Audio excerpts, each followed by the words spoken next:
अस्सलामुअलैकुम। Principal and techniques in कम्बिनेटोरीज का हम chapter number 1 permutation and combination discuss कर रहे थे। आज हम chapter number 1 permutation and combination की एग्जांपल नंबर 1.3.3 को डिस्कस करेंगे। एग्जांपल नंबर 1.3.3 में वो ये कहता है, Find the number of way to sit and marriage couple around a table in each of the following case। वो ये कह रहा है कि हमारे पास n मैरिज कपल है, उनको हमने अरेंज करना है एक अराउंड के टेबल के गिर्द। तो उनकी जो हमें उनकी तादाद फाइंड करनी है। जो हमारे पास नीचे दो केस है उनको हमने फाइंड करना है। एन मैरिज कपल का मीन का मतलब ये है कि हमारे पास एक कपल में एक मैन और एक वुमेन होती है। मीन के एन मैन है और एनी वुमेन है।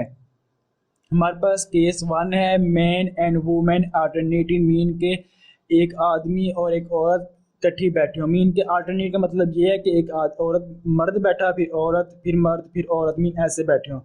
मीन के मैन एंड वुमेन, पहले मैन बैठा है, फिर वुमेन, फिर मैन, फिर वुमेन, ऐसे बैठे हो। ना दो मैन इकट्ठे हो ना दो वुमेन इकट्ठी बैठी हो। सेकंड हमारे पास क्या है, every women in next to her husband. Mean के हर वुमेन अपने हस्बैंड से आगे बैठी हो, नेक्स्ट सीट पे बैठी हो। इसको हमने फाइंड करना। ये हमारे पास क्वेश्चन है। ये हमारे पास केस नंबर 1 डिस्कस करते हैं। मैन एंड वुमेन अल्टरनेटेड बैठे हो।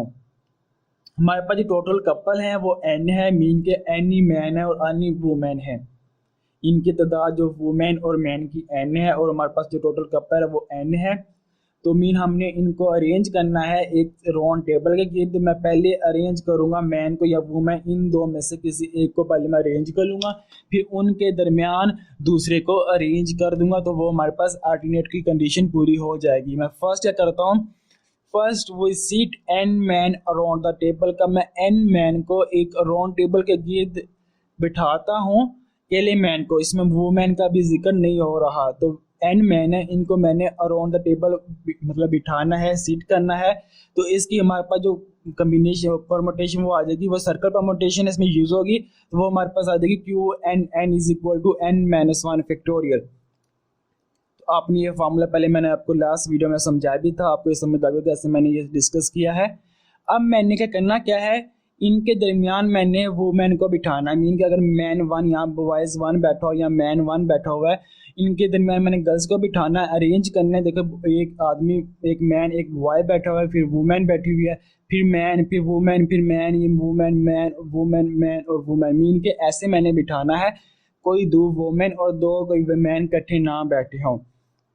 देखें अगर मेरे पास अभी 1 2 3 4 5 मैन है, इनके दरमियान मैंने वुमेन बैठानी है, तो वो हमारे पास 1 2 3 4 5 सीट होगी। मीन के 5 सीट के इन 5 सीट पे मैंने वुमेन अरेंज करनी है। तो second the n women can then be sit in the n space. Mean के अगर यहाँ पे 5 मैन थे तो इनके दरमियान 5 स्पेस है।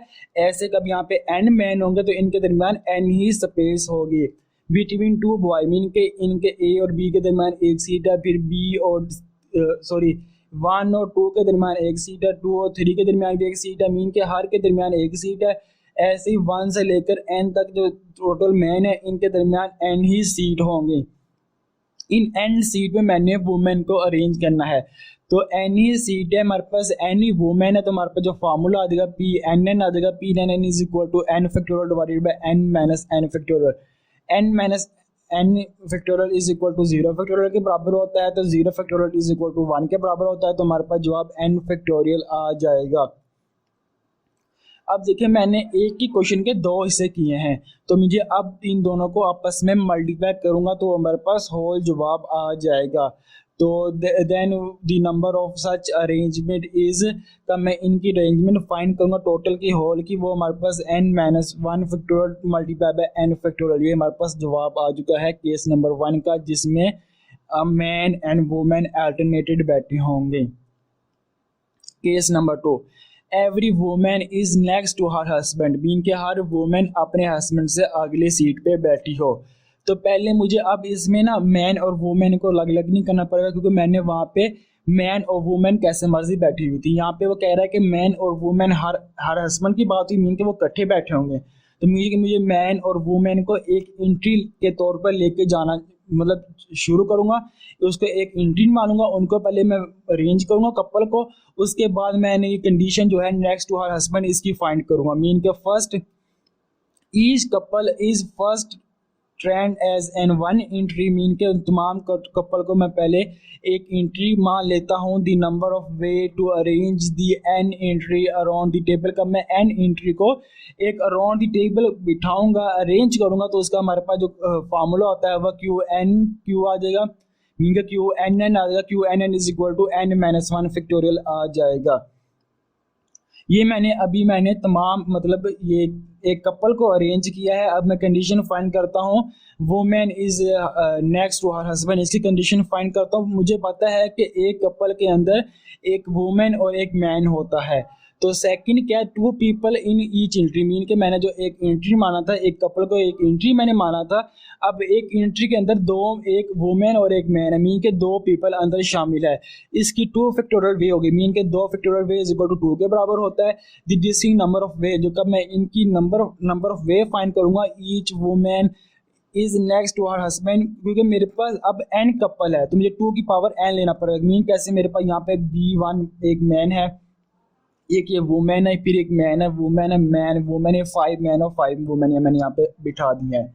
देखिए मैन बैठा उस अगली सीट पर, सी नंबर 2 पे वुमेन बैठी है, सी नंबर 3 पे फिर मैन बैठा हुआ है, सी नंबर 4 पे फिर वुमेन बैठी हुई है। मीन के एक मैन और एक वुमेन, ये एक मैंने एंट्री पहले माना था, अब ये मैंने हर एंट्री के बाद उसकी एक मैन और एक वुमेन आगे बैठी हुई है, सही है। तो मुझे ये यहाँ पे 5 है तो 2 की पावर 5 लेना पड़ेगा अरेंजमेंट फाइंड करने के लिए। और इसी तरह इसी केस में यहाँ पे n है, तो मुझे जो टोटल एंट्री आ जाएगी वो 2 की पावर n आ जाएगी। मीन के हमारे पास जो होल आंसर आएगा वो n minus 1 factorial multiply bye 2 की पावर n आ जाएगा। उम्मीद है आपको इस एग्जाम्पल की समझ आ गई। इंशाल्लाह नेक्स्ट वीडियो में नेक्स्ट टॉपिक के साथ आपसे मुलाकात होगी, तब तक अल्लाह हाफिज़।